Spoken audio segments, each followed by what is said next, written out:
O GP do Bahrein que você foi aquele do Verstappen dedurando o colchete. O colchete. Aquilo foi fantástico, cara. E na câmera dava pra ver a cabeça dele mexendo assim, olhando. Foi fantástico aquilo, foi fantástico. E aí aparece o rádio, né? Aparece. A leitura do rádio aqui, olha, ele tá fora, tá muito bom, cara. Mas você descreveu a coisa que eu acho mais engraçada. A reação dele é muito boa, porque deve ser... Eita, sabe? Que nem meu filho hoje em dia, a expressão, né? Oxe, veio para São Paulo, né? As crianças falam, oxe. Tipo, oxe. Muito bom. É isso mesmo, o Norris parou assim uma roda pra frente. Não, e teve gente ainda falando, pô, dedo duro, foi falar. Pô, você não ia falar? Porra. Você vê um adversário diretíssimo. É isso. Você não vai falar se tá fora do colchete? Aí, pô. esse eu acho que é um ponto bom, porque assim, você chega lá, todo mundo fala McLaren e o Norris líder do Mundial. E aí vai o Piastri, ganha, e o Norris, entre aspas, com uma pataquada de um erro básico. Em tese primário. Né? Como você tá na pen, como você falou ali, na zona mista, os caras chegam depois. Imaginam que um Piastri exultante ali, feliz, e um Norris talvez... Oh, diacho. Então... Descreve os dois pós-corrida. Esses dois rapazes da McLaren, sobre feições primeiro... Sim. É muito interessante, porque normalmente eles têm as mesmas feições em qualquer momento pós-corrida. Então eu estive em Miami ano passado, na primeira vitória do Norris. Exato. Tava feliz? Claro que tava feliz. Miami foi aquela vez que ele chegou com o nariz machucado, que tava numa festa, não sei o que e tal. Perguntei pra ele, cara, e aí? Como é que você vai comemorar? Aí ele, a gente tá em Miami, né? Deu um sorrisinho e tal. Mas eu esperava algo mais. A resposta foi maravilhosa. Mas a expressão eu esperava, sabe? E o Piastri... Porque, voltando ao Norris, desculpa, ele tem uma cara meio tristinha, assim, né? Uhum. E quando ele tá triste, ele tá realmente muito triste, assim. Você vê... Então, de feição, o Norris, quando ele chega, você fica... Ai, meu Deus, e aí? Né? O que sentir deste cara, né? E o Piastri, ele tem aquela cara de bom menino, né? Aquela carinha de bom menino, com o cabelinho assim, sei o quê. Sempre também neutro. É muito legal isso. Claro, após uma vitória como no Bahrein, um pouco mais sorridente, mas não... efusivo. Entendeu? E a gente é brasileiro, né? Então, às vezes, a gente é assim, né? Então a gente às vezes quer ver um cara mais... né? Mas eles são muito bem treinados também para isso, né? Para as entrevistas. Então, esses dois, né? O Norris e o Piastri, essa coisa da feição, é muito interessante isso. Então, acho que, de uma forma bem resumida, acho que dá para falar que os dois têm mais ou menos a mesma cara quando vão bem e quando vão mal em uma corrida. Muito interessante. Isso sempre nos traz a questão da parte mental, psicológica dessa dupla da McLaren. E quem falou sobre isso nesse fim de semana lá em Interlagos, durante a etapa da Porsche Cup, que teve uma cobertura fantástica aqui da Motorsport TV Brasil, foi o Max Wilson, colega de Grande Thiago Fognini, que também trabalha junto ali o pessoal da Porsche Cup, e ele parou ali para o nosso estúdio. O Guilherme Longo trouxe o assunto à tona: Piastri versus Lando Norris. Confere aí. A gente está nesse intervalo aí da Fórmula 1 entre o GP da Arábia Saudita e o GP de Miami.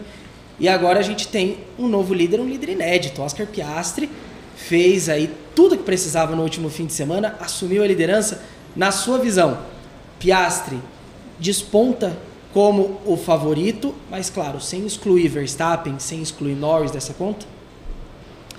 Olha, eu acho que sim. Eu acho que hoje, né, a gente vê que muitas vezes a fase de um esportista, de um piloto, ela influencia muito nos resultados, né? A fase do Norris, já há algum tempo, ela é muito mais inconsistente do que o Piastri.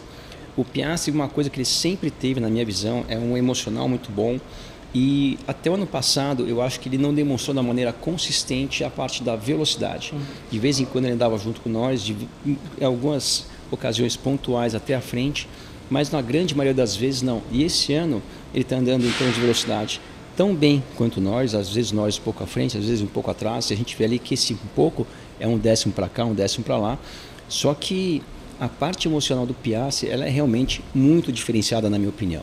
Ele é um menino, um rapaz que ele está sempre com o emocional muito bem controlado, equilibrado, e isso parece que não, mas é uma qualidade muito, muito importante para qualquer esportista de alto rendimento.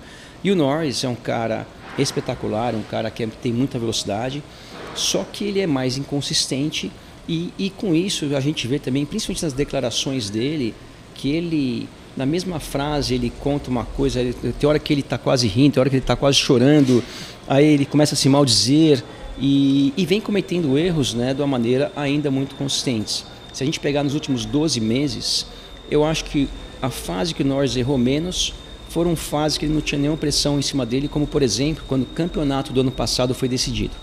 Ali, eu acho que não foi coincidência que ele andou muito bem e ganhou várias corridas. Agora, naquela fase que ele tinha ainda alguma chance pelo título, e esse ano em particular, que ele já começou liderando o campeonato, aí realmente eu acho que a pressão fica maior, fica com certeza maior, e aparentemente ele ainda tem um pouco de dificuldade de lidar com essa pressão, que não é fácil, isso realmente não é a coisa mais fácil do mundo, mas tem alguns que conseguem lidar com isso de uma maneira melhor, outros nem tanto, e o Piastri realmente se parece diferenciado nessa questão. Tá aí o grande Max Wilson. Max Wilson, vamos trazer você aqui de novo, hein? Ó, tá demorando aí, tá trabalhando muito pro meu gosto aí, não, tô brincando. Mas em breve teremos Max Wilson aqui novamente nos nossos estúdios. E vamos falar agora do outro Max, né? Sim. O Verstappen, que você talvez presenciou ali um dos momentos mais em baixa, né, da própria Red Bull e daquilo que poderia ser o Verstappen. O que você achou daquilo que você já tinha visto? Você começou na Fórmula 1 no momento que ele estava no maior pico, né, e daquilo que você viu lá no Bahrein. Algo te chamou a atenção? Primeira coisa, a gente estava falando de entrevista, o Max Verstappen é muito simpático. Muito. Tem gente, né?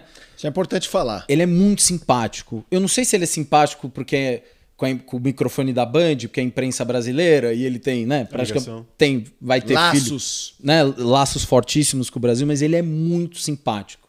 Ele sempre te dá uma boa resposta e normalmente sorrindo, tá? Então, primeiro ponto. O segundo ponto é aquela coisa, né? Porque ele tá brigando com o carro e ele deixa isso claro. Não só com os resultados, mas também nas entrevistas, né? Ele reclamou muito do carro naquele fim de semana. Mas ele é o Max Verstappen, né? Então, eu acho que também esse momento, se vocês me permitem filosofar, para as pessoas, porque criou-se um hábito também de falar que a Fórmula 1 é sem graça. Criou-se esse hábito, principalmente após, né, a morte do Senna e tal. Quem tem má vontade fala isso até hoje sem acompanhar direito. Exato.